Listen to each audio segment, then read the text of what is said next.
Hi guys, welcome to Random Code.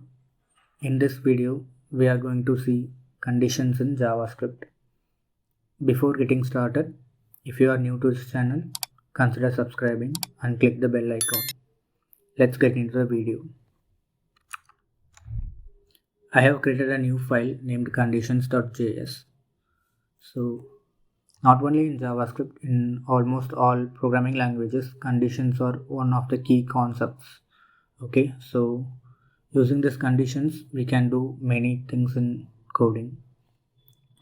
So in JavaScript, there are two things mostly we can use for conditions. One is if condition and the other is switch case. Okay, let us first see how to use if condition.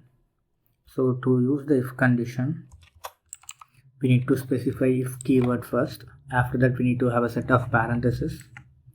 Outside this, we can have a curly braces. Inside this curly braces, all our codes will be present.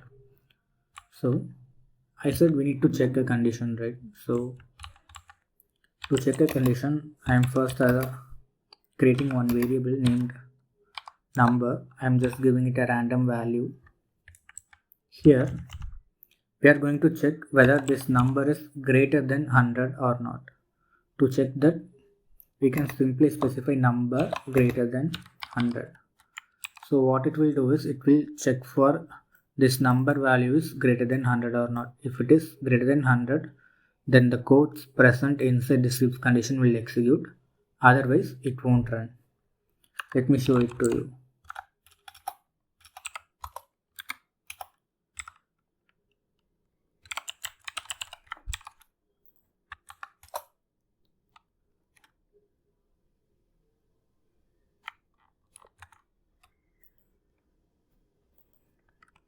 Let me run this file now. See, we are getting greater because this number is greater than 100, right? What if I had the lesser number? This block won't get executed because I had only condition. If the number is greater than 100, then only it needs to print this. So how to handle the other scenarios? In some cases, we may have requirements like to check the other part as well. So let's say if the number is not greater than 100 means what we need to do? We need to handle that part as well, right? For that, we have a keyword named else. What it will do is if the first condition is not matched means then automatically the second part will get executed. Let's say I'm having lesser here. So if I run this now, see we are getting lesser. If the number is less than 100, automatically this part will be executed. Okay.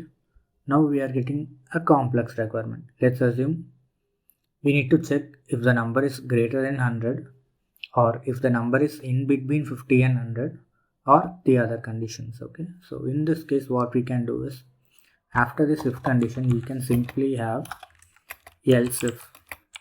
With else if, we can check for multiple conditions. With if, we can check for only one condition, right? We can add as many else if as we want. Inside this if, again we are going to have one more condition. I said the number is, we need to check the number is in between 50 and 100, right? So we are going to check the number is greater than or equal to 50 and the number is less than or equal to 100. So what it is checking is whether this number is greater than 50 and it is less than 100.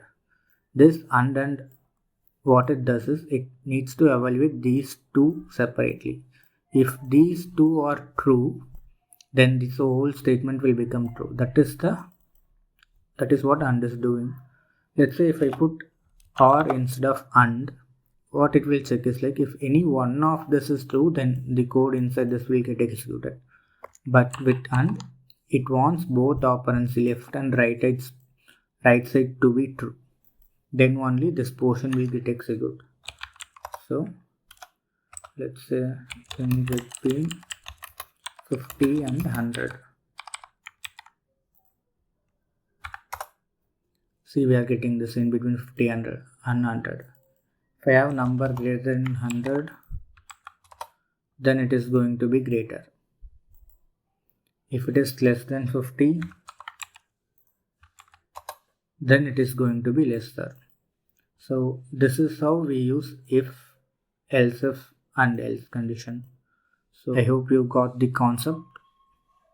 In my next video, I will cover about loops in JavaScript. Thanks for watching.